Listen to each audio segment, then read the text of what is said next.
शलाकया चक्षुरुन्मिलितं येन तस्मै श्रीगुरवे नमः। नमो विष्णुपादाय कृष्णपृष्ठाय भूतले श्रीमते लोकनाथ स्वामिनीति नामिने।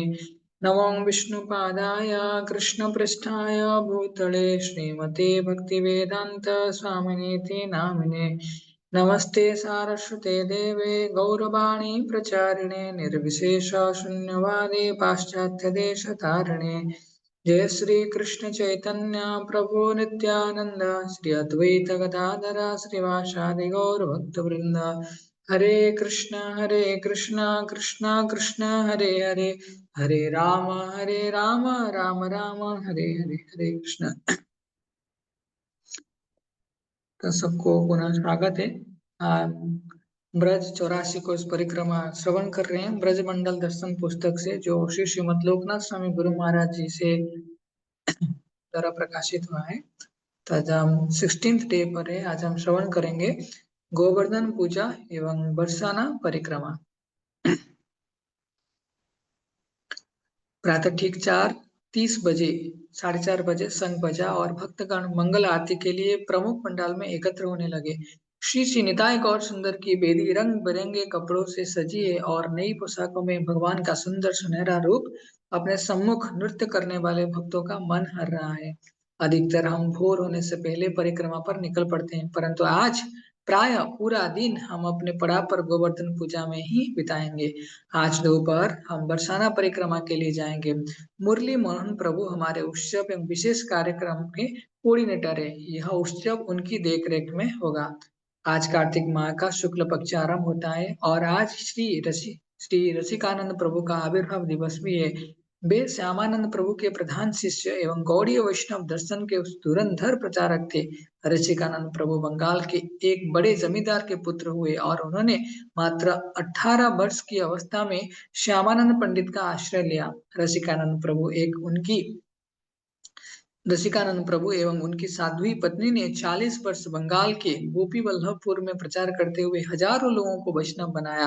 अपने जीवन के अंतिम चरण में वे उड़ीसा स्थित रेमुना आ गए और वहां भगवान गोपीनाथ के आनंद हेतु सतत कीर्तन में निमग्न रहे।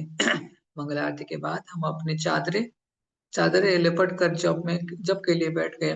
जैसे जैसे सूरज ऊपर चढ़ा वैसे वैसे धुआं छितरने लगे।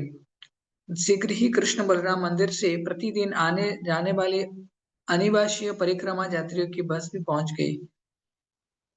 आज विभिन्न इस्कन मंदिरों में एवं हमारे नोएडा मंदिर से भी अनेक भक्त यहाँ आए हैं। अधिक भक्त अधिक आनंद। गुरु पूजा के बाद कुछ भक्त प्रमुख पंडाल को गुब्बारों एवं पताकाओं से सजाने लगे। मुझे प्रातःकालीन कथा के लिए आमंत्रित किया गया और मैंने भक्तों को बरसाना निवास के प्राप्त हुए सौभाग्य का स्मरण दिलाया। मैंने इस बात पर जोर दिया कि यदि हम यहाँ निवास का पूरा लाभ उठाना चाहते हैं तो हमें अवश्य कुछ सेवा करनी चाहिए।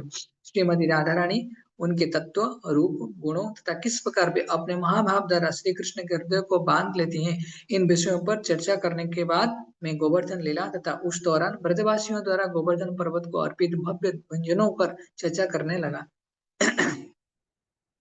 श्रील जीव गोस्वामी वर्णन करते हैं कि सारे भोग खाने के बाद गिरिराज ने अपना मुंह धोने के लिए अंजलि भर भर विशाल कुंड से जल उठाया।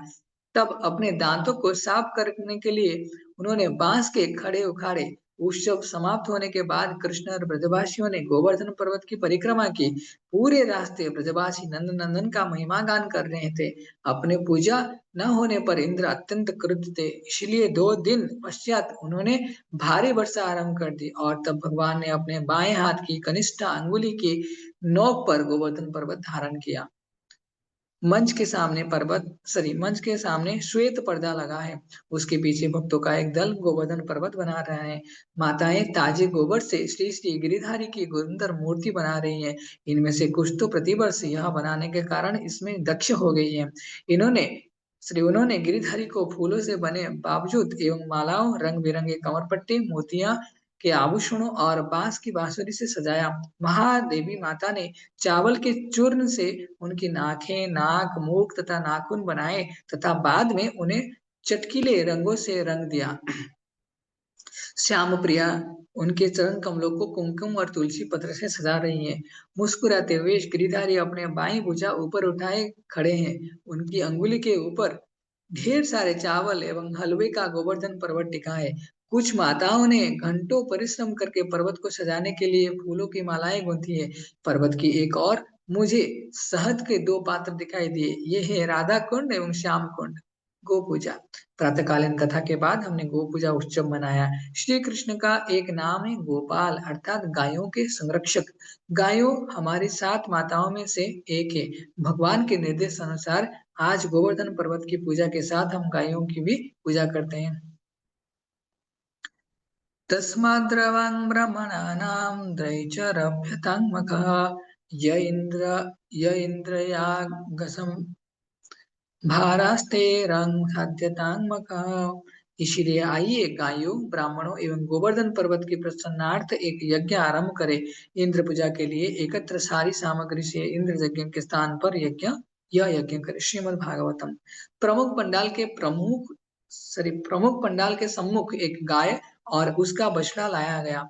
उनके सींगों को चटकीले नारंगी रंगों में रंगा गया है और उनके गलों में फूल मालाएं सजी है। हमने एक पात्र में कुमकुम और पानी का लेप बनाया और भक्तों ने उसमें अपने हाथ डुबाकर गायों के शरीर पर हाथों के सुंदर ठप्पे बनाए।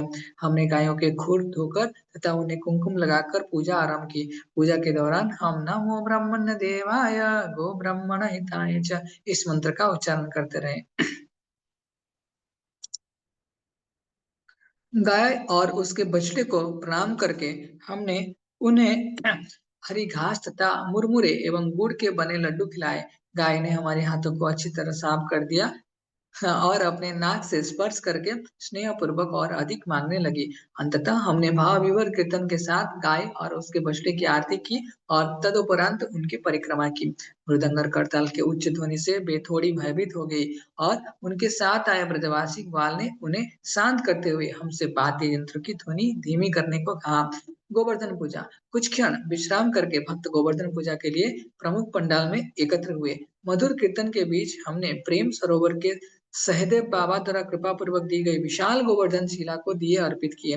पंकजांग्री प्रभु एवं जन निवास प्रभु ने स्नेह पूर्वक गिरिराज को शुद्ध तेलों तथा पीसे तिल का लेप किया। तत्पश्चात अभिषेक आरंभ हुआ। गिरिराज के अभिषेक के लिए उपयुक्त विभिन्न वस्तुओं में पंचगव्य दूध दही घी गोमूत्र एवं गोबर कुश घास के सिरे से छिटका जल पंचामृत दूध दही घी शहद और मीठा जल 8 प्रकार के बीज तथा विभिन्न फलों के रस हैं। वरिष्ठ भक्तों ने अभिषेक किया और उनमें से कुछ ने गिरिराज के चारों ओर खड़े होकर उनके ऊपर एक छलनी पकड़ ली। अन्य भक्तों ने विशाल मात्रा में उस छलनी में जल उड़ेला जिससे गिरिराज भरपूर स्नान का आनंद ले सके। अभिषेक के उठे आनंद के साथ साथ कीर्तन बढ़ रहा है। गिरिराज तथा उनके भक्तों के बीच भावपूर्ण आदान प्रदान को छिपाया नहीं जा सकता। अभिषेक के बाद उन्हें सूखे वस्त्र से पोंछा गया और विभिन्न फूलों की पकड़ियां उन पर बरसाई गई। तब उन्हें श्वेत पर्दे के पीछे ले जाकर नैवेद्य दिखाया गया। ब्रजवासियों को गोवर्धन पूजा का निर्देश देते समय भगवान ने कहा था, खीर से लेकर तरकारी तक विभिन्न व्यंजन बनाए जाएं। उनके अनेक प्रकार के सुस्वादु पापड़ तले और सेके जाएं और इस यज्ञ के लिए दूध से बने यथासंभव व्यंजन लाए जाएं। श्रीमद् भागवतम। यह ब्रज की रीति है कि गोवर्धन पूजा में भव्य वैभव पूर्ण भोज किया जाता है। पूरे ब्रज से भक्तगण आनी ओर में एकत्र होकर अन्नकूट का आयोजन करते हैं। श्रील प्रभुपाद ने हमें भव्य रीति से यह उत्सव बनाने की शिक्षा दी है। परिक्रमा पर विश्व के विभिन्न लोगों से आए भक्त बड़े तड़के रंधन आरंभ करते हैं। आज हम गिरिराज को 142 व्यंजनों को भोग लगाएंगे। 242 व्यंजनों को भोग लगाएंगे। जब ब्रजराज ने गोवर्धन पर्वत को विशाल मात्रा में भोग चढ़ाया तो अध अधनिषूदन श्री कृष्ण की ओके जब ब्रजराज ने गोवर्धन पर्वत को विशाल मात्रा में भोग चढ़ाया तो अंध निषूदन श्री कृष्ण ने भीम का रूप लेकर घोषणा की कि वे ही वास्तव में गोवर्धन पर्वत है। उन्होंने सबसे वरदान मांगने के लिए कहा और यहाँ तक कि श्रीमती राधा रानी को मूर्ख बनाकर सारा भोजन खा लिया।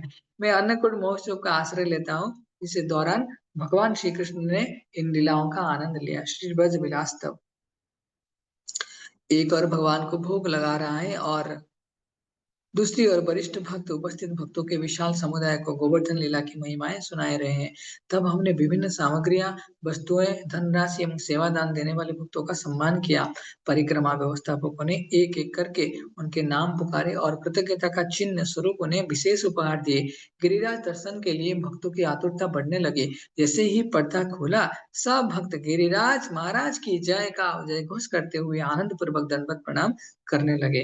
गिरिराज जी की आरती के समय हमारे कीर्तन ने आकाश को गुंजायमान कर दिया। हरे कृष्णा कृष्ण कृष्ण हरे हरे, हरे राम राम राम हरे हरे। लोगों को भीड़ जमा कर लोगों की भीड़ जमा होकर गोवर्धन के निकट नाचते गाते भक्तों को कुतूहल बस देखने लगे। कुछ ही देर में हमारा कीर्तन गोविंद जय जय गोपाल जय जय राधा रमण हरि गोविंद जय जय के उच्च गायन द्वारा ऊंचाइयां छूने लगा और फिर जय गिरि गोवर्धन के कीर्तन ने उसे पराकाष्ठा पर पहुंचा दिया। उन्मत्त भक्त ऐसे कीर्तन कर रहे थे मानो वे सदा के लिए नाचते रहेंगे। हम गिरिराज के कृतज्ञ हैं और उनके आनंद के लिए कीर्तन करते रहेंगे। वे हमें अपने साथ गोलोक ले जाएंगे। गोवर्धन अत्यंत उदार है और भक्ति मार्ग के गंभीर पथिकों को कृष्ण प्रेम प्रदान करते हैं। हमने उनके महान छत्र की छाया की याचना की और प्रार्थना की कि वे हमें इस संसार की भौतिक इच्छाओं के तूफान से बचाएं और ब्रजवासियों की सेवा प्रदान करें। भगवान का निर्देश था कि यज्ञ के लिए बनाए गए प्रसाद का वितरण हो। इसका पालन करते हुए वैष्णव एक दूसरे को सुस्वादु व्यंजन परोसने लगे। गोवर्धन प्रसाद में हमारे पास खड़ी दही दही और दाल की सब्जी, पुरिया, चावल, अजवाइन की रोटियां, धनिया और गाजर का सलाद, गुलाब पेय, काजू और किशमिश वाली खीर, आलू गोभी की सब्जी, हलवा तथा इसके अतिरिक्त महाप्रसाद के अन्य अनेक व्यंजन हैं। इन विविध व्यंजनों का आनंद लेते हुए जीवन जापन सॉरी जीव पावन दास बोले, मैं जानता हूँ कि आज श्री चैतन्य महाप्रभु और श्री नित्यानंद प्रभु ने कहा भोजन किया होगा। भोज के बाद परशुराम प्रभु अपने बैलगाड़ी में ढेर सारा हलवा लेकर बरसाने के निवासियों में वितरित करने गए। बैलगाड़ी के साथ एक कीर्तन दल भी है और कुछ भक्त ऊपर बैठकर आने वाले लोगों को दोना भर भर प्रसाद देने लगे। बरसाना परिक्रमा श्री राधिका ब्रजचंद्र श्री कृष्ण की प्रेमिका है। कुछ लोग कहते हैं कि वे परम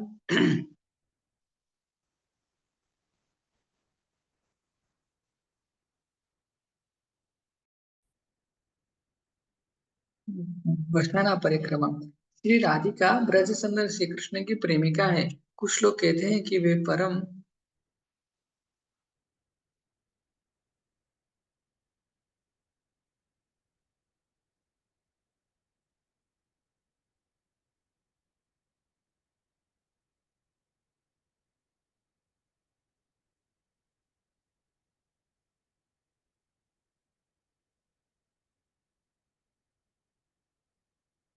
भाग्य लक्ष्मी है और तंत्र शास्त्र भगवान की लीला शक्ति के रूप में उनका वर्णन करते हैं। श्रुति शास्त्रों के विद्वान उन्हें भगवान की आनंदिनी शक्ति कहते हैं। श्री कृष्ण की समस्त शक्तियां, उनकी समस्त लीलाओं, उनके समस्त गुणों, उनके संपूर्ण यौवन, माधुर्य, दक्षता तथा अन्य गुणों पर वर्चस्व रखती हुई श्री कृष्ण की प्रेयसी श्री राधिका महान वैभव से देदीप्यमान रहती है। श्री ब्रज चिंतामणि दोपहर 3 बज गए। हम अभी भी उत्साह से भरे हैं और बरसाना परिक्रमा के लिए अपने पड़ाव के प्रवेश द्वार पर एकत्र हो गए। 6 किलोमीटर लंबा यह परिक्रमा मार्ग हमें भगवान और उनके नित्य संगिनी श्रीमती राधा रानी की अनेक सर्वाधिक मनोहारी लीला स्थलियों से ले जाएगा। बरसाना का मूल नाम महाराज वृषभानु के नाम पर था, वृषभानुपुर। जब नंद महाराज अपने बधु बंधु बांधवों के साथ गोकुल से नंदग्राम स्थानांतरित हो रहे थे तो उसी समय वृषभानु महाराज भी श्रीमती राधा रानी की जन्मस्थली रावल से बरसाना स्थानांतरित हुए। यही राधा रानी पतली यही राधा रानी पल्ली बड़ी। कहा जाता है कि शिव जी, ब्रह्मा जी एवं विष्णु ये तीनों ब्रजों में निवास की इच्छा करते हैं जिससे वे श्री कृष्ण की सेवा कर सके। शिव जी ने एक पहाड़ी बनने की प्रार्थना की और उनकी इच्छा पूरी हुई। वे नंदग्राम में नंदीश्वर पर्वत बने। पद्म पुराण के अनुसार ब्रह्मा जी बरसाना के पर्वत रोग में प्रकट हुए, जिसके 4 शिखर मानगढ़, मानगढ़, मयूरकुटीर, दानगढ़ एवं विलासगढ़, उनके 4 सिरे। भगवान विष्णु ब्रह्मा जी के पहाड़ी के पूर्व में श्यामल रंग की पहाड़ी बनकर आए, यह विलासगढ़ कहलाती है। कुछ अन्य स्रोतों के मतानुसार भगवान विष्णु ने ब्रज में गोवर्धन पर्वत रूप में अवतार लिया।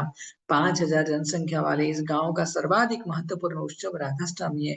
भाद्र महीने की शुक्ल पक्ष की अष्टमी को मनाए जाने वाले इस उत्सव के कम से कम 1 लाख भक्त आते हैं और रात भर श्रीमती राधा रानी की महिमाओं का गाते हुए नृत्य करते हैं। इसके अतिरिक्त बरसाना में होली भी अत्यंत धूमधाम से मनाई जाती है। हम बरसाना की पूर्व दिशा में स्थित वृषभानु कुंड पर पहुंचे और उसे प्रणाम करने के लिए कुछ क्षण ठहरे। फिर टेढ़ी मेढ़ी पकड़ टेढ़ी मेढ़ी पगडंडियों से होते हुए हुए पश्चिम दिशा से गांव में प्रवेश किया। तब बाएं मुड़कर हम परिक्रमा पथ पर चले, जो हमें ब्रह्मा और विष्णु पहाड़ी के बीच ले जाता है। ब्रह्मा जी की सुनहरी पहाड़ी तथा विष्णु की गहरी बैंगनी पहाड़ी एक स्थान पर मिलकर संकरा रास्ता बनाती है, और जो सांकरी खोर कहलाता है। सांकरी खोर गोपियों अपने सिरों पर दूध, दही आदि के मटके रखकर उन्हें निकटवर्ती गांव में बेचने के लिए ले जाते हैं। श्री कृष्ण के विचारों में लीन होने के कारण कई बार उनके जीवा फिसल जाती है। दूध लो, दही लो या माखन लो के स्थान पर वे कई बार गोविंद लो या दामोदर लो कहती है। उनके मन के विचार उनके जीवा पर आ जाते हैं। आसपास के गांवों आसपास के गांव में दूध दही देने के बहाने श्रीमती राधा रानी एवं उनकी सखियां नियमित रूप से सांक्रिक कोरब से आया जाया करती थी। मैंने वहाना इसलिए कहा कि वे यह आशा लेकर इस मार्ग जाती कि उनके भेंट श्री कृष्ण से हो जाए, और अक्सर ऐसा हो जाता। ऐसे ही एक दिन कमल नयन श्याम ने उन्हें रोक लिया। उन्होंने कहा कि यदि गोपियां उस मार्ग से जाना चाहती हैं तो उन्हें दूध दही आदि रूप में कर चुकाना होगा। गोपियों ने स्पष्ट मना कर दिया और बलपूर्वक आगे जाने लगे। बाल बालों ने उन्हें धक्का देकर रोक दिया। तब गोपियों उन बालकों को शिखा खींचने लगे। कुछ देर यह खींचातानी चलती रही। जब कृष्ण ने देखा कि उनका पक्ष हार रहा हो, तो उन्होंने बलपूर्वक कर वसूलने का निश्चय किया। वे गोपियों के मटकों पर छोटे छोटे कंकर मारकर उनमें छेद करने लगे, और उनके मित्रों ने भी वैसा किया। छिद्रों से दूध दही की धारा बहने लगी और बच्चे उसे पीने के लिए दौड़ पड़े। गोपियां बालकों को कठोर वजनों से छिटकाती हुई अपने हाथों से छेद बंद करने का प्रयास करने लगी, ने उनकी ओर ध्यान नहीं दिया परंतु गोपों ने उनकी ओर ध्यान नहीं दिया और उनके मटकों में आगे पीछे से नए क्षेत्र करने लगे। एक इसी क्षेत्र की शिलाओं पर वहां बिखरी दही के सफेद चिन्ह आज भी देखते हैं। हम राधा कृष्ण के विनोदपूर्ण कला की मधुरता पर विचार करते हुए सावधानी पूर्वक वहां चलने लगे। भगवान की लीलाओं की स्मृति को संजा कर रखने वाली सांकृतिक और इस स्थान पूरे ब्रज में देखे जा सकते हैं। ये धाम धैर्य पूर्वक तीर्थयात्रियों की प्रतीक्षा करते हैं, जिससे वे उनके साथ अपनी स्मृतियां बांट सके। स्थानीय ब्रजवासी बच्चे हमारे परिक्रमा भक्तों के साथ वही लीला करते हैं। वे ग्वाल वालों की भूमिका करते हैं और वे तब तक परिक्रमा दल को आगे नहीं जाने देते जब तक हम उन्हें कुछ कर ना देते हैं। हमारे पास दूध दही तो नहीं है, इसलिए हमने उन्हें कुछ सिक्के और मिठाइयां दी। चिकोसली गांव सांक्रिकोर की दूसरी ओर निकलने पर हम चित्रा सखी के जन्म स्थान चिकोशली ग्राम पहुंचे। चित्रा सखी पूर्व समय में चित्रशाली नामक ग्राम आजकल चिकसौली नाम से जाना जाता है। भक्ति रत्नाकर चित्रा 8 प्रमुख सखियों में चौथी है। उनके शरीर का रंग कुमकुम जैसा है। वे कांच के जैसे दिखती पोशाक पहनती है। वे श्री राधा से 26 दिन छोटी है और सदैव कृष्ण प्रेम के दिव्य मग्न रहती है। उनके पिता का नाम चतुर है, जो सूर्य मित्र के चाचा है। उनकी माता का नाम चर्चिका है और पति का नाम पिठर है।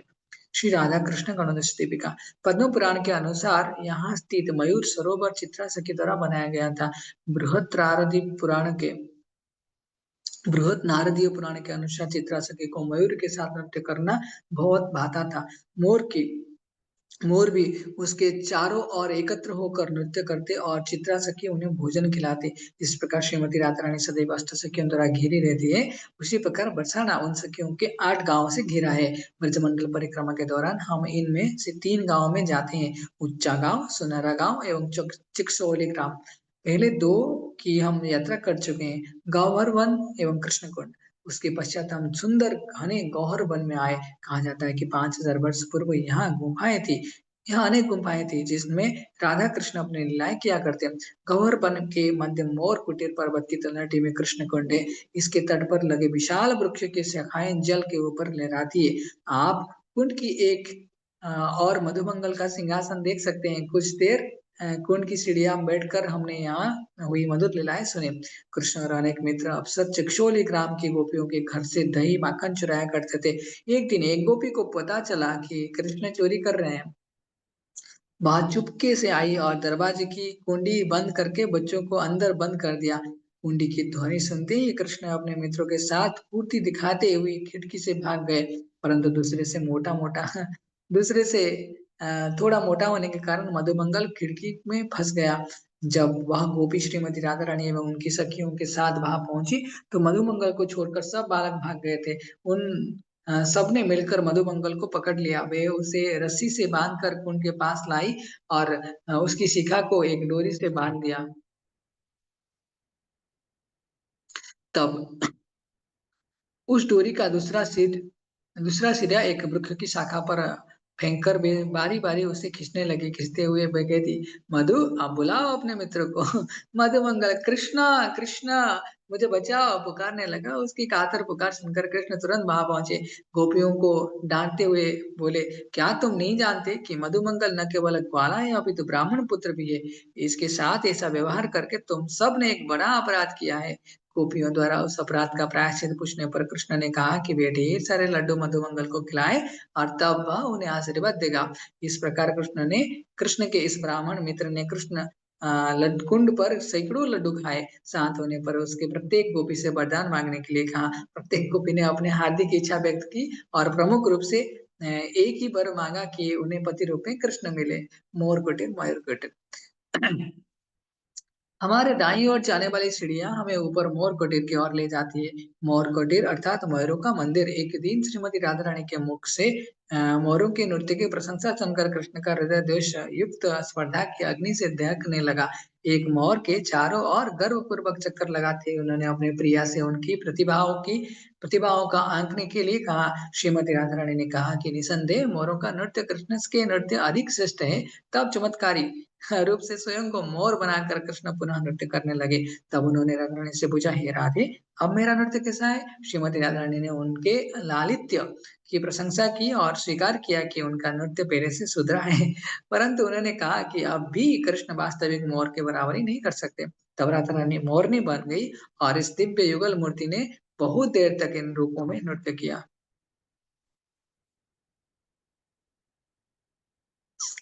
अंततः श्रीमती राधा रानी कृष्ण के संतुष्ट हो गई और मोर मोर पुकारने लगी। मोर शब्द के दो अर्थ है, मोर एवं मेरा। मोर कहकर राधा रानी कहना चाहती थी कि कितना सुंदर मोर है, परंतु कृष्ण ने इसका मेरा अर्थ लिया और सोचा कि राधा रानी उन्हें अपना कह रही है। मुस्कुराते हुए उन्होंने एक कदम आगे बढ़ाया और कहा, हाँ मैं तुम्हारा हूँ। श्रीमती राधा रानी ने एक वृद्ध नेत्रहीन वैष्णव को इस अद्भुत लीला का दृष्टि प्रदान करके इस उनके उनसे इसका चित्र बनाने के लिए कहा। भक्ति भरा वह चित्र आज भी इस मंदिर में देखा जा सकता है। मानगढ़। इस सीढ़िया से नीचे उतर हम सीढ़ियों से नीचे उतरे और पश्चिमी की ओर चलकर मानगढ़ की सीढ़ियां पे चढ़े। यह बरसाना की एक अन्य पहाड़ी है। इसके शिखर पर एक छोटा किंतु सुव्यवस्थित मंदिर है। नाम है मानकुटीर। ब्रज में ऐसे अनेक स्थान हैं जहाँ श्रीमती राधा रानी ने कृष्ण के प्रति द्वेष से युक्त क्रोध मान प्रकट किया। यह क्रोध उनके प्रेम की तीव्रता को बढ़ा देता। महान वैष्णवों की कृपा से हम ऐसी गुह्य लीलाओं को सुन रहे हैं जिन शुद्ध भक्तों के सम्मुख ये लीलाएं उजागर हुई। उन्होंने अहेतु की कृपा पूर्वक उन्हें हमें सुनाया।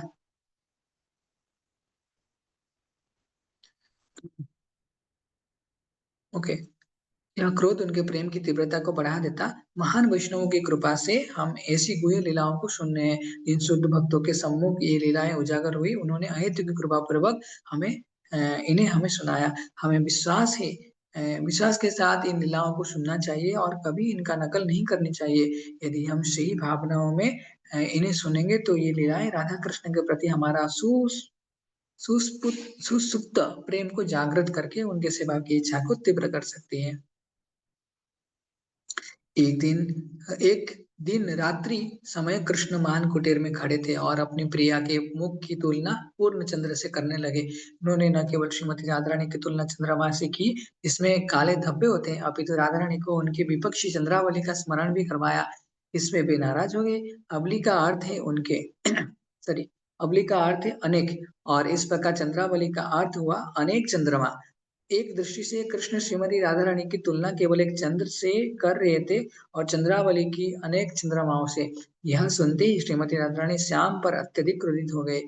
वे तुरंत वहां से उठी और चल दी। कुछ मिनटों बाद वे कृष्ण को बेस बनाकर लौट आए। उन्हें देख कृष्ण ने पूछा, कौन हो तुम? मैं कृष्ण हूँ। कृष्ण ने उन्हें बहरूपिया कहा। इस पर राधा ने उन्हें चुनौती देते हुए कहा कि यदि तुम कृष्ण हो तो तुम्हारी राधा कहाँ है? कृष्ण श्रीमती राधा रानी का नाम पुकारते हुए उन्हें खोजने लगे और यह देख राधा रानी खिलखिलाकर हंस पड़ी। अंततः कृष्ण ने इतनी मधुर बांसुरी बजाई कि राधा रानी उनके सम्मुख अपना नकली वेश धारण नहीं कर सकी। इस प्रकार जिस स्थान पर राधा रानी का मान मर्दन जहाँ हुआ, वह स्थान मानगढ़ कहलाया। दानगढ़। वह वन्य पहाड़ियों के बीच एक संकरे शांत मार्ग द्वारा दानगढ़ की ओर चलने लगा। यहाँ हमें श्री राधा दान बिहारी के सुंदर दर्शन हुए। कहा जाता है कि एक समय एक निर्धन ब्राह्मण को अपनी पुत्री का विवाह करना था, परंतु उसके पास धन नहीं था। चिंतित वह सहायता के लिए कृषि कृष्ण के पास आया। श्री कृष्ण ने कहा कि उनके पास श्रीमती राधा रानी के अतिरिक्त अन्य कुछ नहीं है, वह उन्हें ले सकता है। वह निर्धन ब्राह्मण और अधिक चिंता में पड़ गया। अब तक उसकी केवल एक पुत्री थी, अब दो हो गई। श्रीमती राधा रानी भी दुखी हो गई क्योंकि वे अपने प्रिय श्याम को नहीं छोड़ना चाहती थी। स्वयं द्वारा निर्मित इस दुविधा को देखते हुए श्री कृष्ण ने एक तराजू मंगवाया और श्रीमती राधा रानी के वजन के बराबर सोना देने का प्रस्ताव रखा। एक और उन्होंने श्रीमती राधा रानी को बैठाया और दूसरी ओर सोना, हीरे, जवाहरात आदि रखने लगे। जब उन बहुमूल्य वस्तु का वजन श्रीमती राधा रानी के बराबर हो गया, उन्होंने उसे ब्राह्मण को दे दिया। कृतज्ञ ब्राह्मण आनंद से भर उठा। इस दान देने के कारण यहाँ भगवान दान बिहारी नाम से जाने जाते हैं। उनका नील वर्ण आकर्षक रूप दीप्यमान है। मंदिर के चारों ओर का दृश्य रमणीय है। विशाल छायादार वृक्षों के नीचे घनी घास उगी है। पहाड़ी की ढलानों पर गुफाएं हैं। पहाड़ी से छोटे भूरे पत्थर मार्ग पर गिरकर नुपुरों जैसे ध्वनि करने लगे। पथ के दोनों ओर लगे प्राचीन वृक्षों की जड़ें बाहर दिखाई देती है। गोवर्धन के सम्मान यहाँ भी तीर्थयात्री घरों घरोंदे बनाकर श्रीमती राधा रानी के अनेक धाम में शाश्वत निवास की याचना करते हैं। राधा कुशल बिहारी मंदिर। उत्तर दिशा में कुछ ही अंतर चलने पर हम राधा कुशल बिहारी मंदिर पहुंचे। जयपुर के महाराजा ने इस भव्य मंदिर का निर्माण करवाया। उन दिनों यह क्षेत्र उनके राज्य में आता था और वे बरसाना के श्री जी मंदिर में स्थित राधा कृष्ण विग्रह को एक नए भव्य मंदिर में स्थानांतरित करना चाहते थे। परंतु बरसाना वासी नहीं चाहते थे कि उनके प्रिय विग्रह वहां से कहीं जाए। बरसाना वासियों को भय था कि यदि राजा लाडली लाल की सेवा अपने पुजारियों से करवाएंगे तो उनके सेवा छूट जाएगी। यहाँ उनके लिए आसानियां था। उन्हें यह भी भय था कि किसी दिन राजा इन विग्रहों को अपनी राजधानी जयपुर ही न ले जाए। इसलिए उन्होंने राजा की योजना पर आपत्ति उठाई और इस प्रकार राजा को नए मंदिर में नए विग्रहों की स्थापना करनी पड़ी। स्थानीय लोगों में राधा कुशल बिहारी मंदिर जयपुर राजा मंदिर नाम से विख्यात है। श्री राधा कुशल बिहारी के साथ हंस गोपाल, निम्बार्काचार्य, राधा, नृत्य गोपाल आदि के विग्रह है। मंदिर के चार मंदिर की चार दीवारी के अंदर की और दशावतार की सुंदर तथा बारीकी चित्रकारी की गई। मंदिर और चार दीवारी के बीच एक बगीचा है।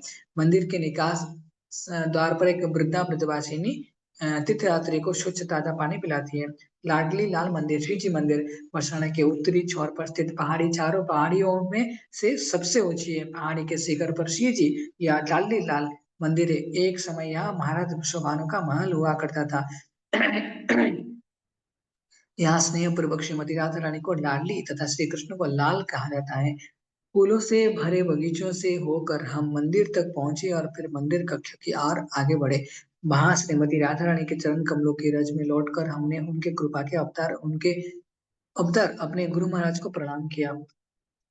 मोतिया रंग का मंदिर कला का एक अद्भुत नमूना है। मंदिर का आंतरिक भाग बाह्य वास्तु के ही समान आश्चर्यजनक है। मंदिर की दीवारों एवं छत राधा कृष्ण के प्रेम लीलाओं को दर्शाती रंग बिरंगी चित्रकारी से सजी है। प्रमुख वेदी का पर्दा गिरा है और दर्शन बंद है। आरती के लिए दर्शन खुलने की प्रतीक्षा करते हुए हम श्री राधे का स्तव गाने लगे। इसकी रचना श्रील रूप गोस्वामी ने श्रीमती राधा रानी के गुणगान में ही की है।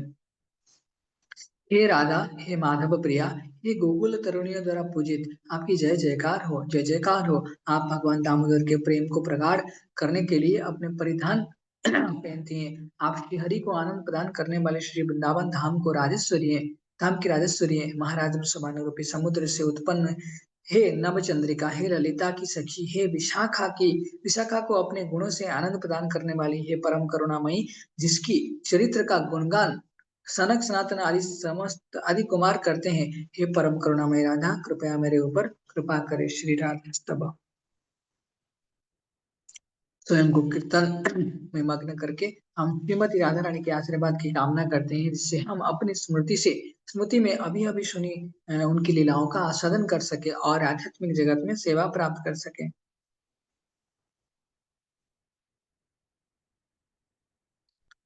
सहसा पर्दे खोले और हमारे सामने सुनहरे रूप में श्री लाडली लाल खड़े हैं। घंटे बज उठे। हमने भूमि पर झुककर प्रणाम किया। कीर्तन पराकाष्ठा पर है। राधे राधे राधे, जय जय श्री राधे।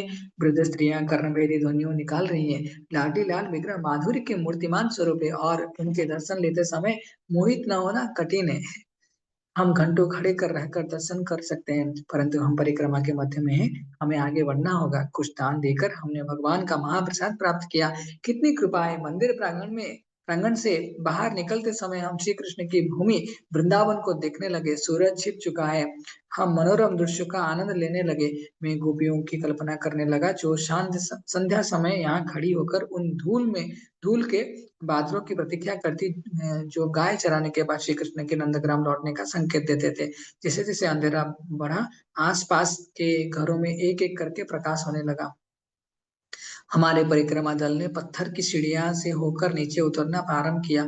अब तक अनगिनत लोगों ने इन पर चलकर इस भव्य मंदिर के दर्शन किए हैं। सीढ़ियां उतरना सीढ़ियां चढ़ने की अपेक्षा अधिक सरल है। हम सीढ़ियां चढ़ रहे हैं। यात्रियों को देखकर यह समझ सकते हैं। भारत के प्रमुख मंदिरों को देखिए। प्राय इन मंदिरों तक पहुंचने के लिए अनेक सीढ़ियां चढ़नी पड़ती। यह विनम्रता, सहनशीलता, धैर्य तथा उत्कंठा विकसित करने में सहायता करता है। भगवान का दर्शन हमें अनेक शिक्षा देता है। एक वृद्ध स्त्री को दो हट्टे कट्टे पुरुष पालकी में लिए ऊपर जा रहे हैं। वह आने जाने वाली को जय राधे कहती जा रही है। अनेक पुजारी अपने सिरों पर रखे मटकों में रंधन एवं पूजा की सामग्री लिए जा रहे हैं। विग्रहों के प्रति उनकी भक्ति हमारे हृदय को छू गई। मार्ग में हम अनेक छोटे मंदिर हैं, जिनके पुजारी हमें मंदिर में भीतर आकर दर्शन करने का बुलावा दे रहे हैं। बरसाने के उत्तर में स्थित है पीली पोखर। यद्यपि आज हम वहां नहीं जा पाएंगे, परंतु उसकी सौंदर्य का वर्णन अवश्य कर सकते हैं। यशोदा माता श्रीमती राधा रानी को बहुत चाहती थी और उनके मन में कृष्ण का विवाह राधा रानी से करने की तीव्र इच्छा थी। एक दिन जब श्रीमती राधा रानी नंदग्राम आई तो यशोदा मैया ने राधा के हाथों पर हल्दी लेप लगाया।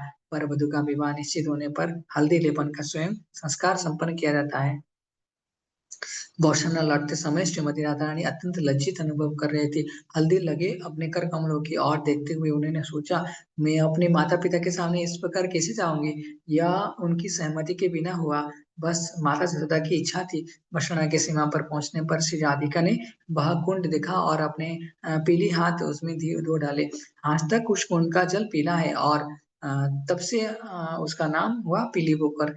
हमारे पड़ा पहुंचने तक अंधेरा हो गया। प्रत्येक संध्या के समान हमने दामोदर अष्टकम गाकर आज के दिन का समापन किया। सितारों की चादर के नीचे कीर्तन हमें ऐसे स्वर्ग में ले गया जहां से फिर लौटना नहीं पड़ता। हम दिन भर गिरिराज की गुणगान, भव्य उत्सव, बरसाना परिक्रमा एवं दिव्य युगल मूर्ति अतः उनकी सखी सखाओं के लीला स्मरण में व्यस्त रहे। अब हमें आवश्यकता है अच्छे विश्राम की। मुझे खेमों में कुछ भक्त पढ़ते, कुछ एक दूसरे की मालिश करते हुए एवं कुछ परस्पर अपने अनुभवों का आनंद प्रदान करते दिखाई दिए। परिक्रमा पर वैष्णव संघ भरपूर है और सहज ही सुदृढ़ संबंध बन जाते परस्पर एक दूसरे की सेवा परिक्रमा जीवन का स्वाभाविक अंग है। कई बार भक्त रुक कर एक दूसरे के पैरों के कांटे निकालते हैं, चाहे इसके लिए उन्हें पूरे दल के पीछे क्यों ना रहना पड़े। कुछ भक्त यहाँ वहां जाकर वरिष्ठ सदस्यों एवं बच्चों के लिए पानी उठाते हैं, उनके कपड़े धोते हैं एवं अन्य प्रकार से सहायता करते हैं। अक्सर भक्त स्वेच्छा से प्रसाद वितरण स्वाभाविक करते हैं। ये प्रेम भरे कार्य वैष्णवों के परिवार की भावना उत्पन्न करती है। एक भक्त ने मुझे बताया, धाम में जब प्रत्येक भक्त दूसरे की सेवा के लिए तत्पर रहता है तो हमारे हृदय कोमल बनते हैं। हरे कृष्ण। श्रील प्रभुपाद की जय। ब्रजमंडल दर्शन की जय। ब्रज चौरासी कृष्ण परिक्रमा की जय।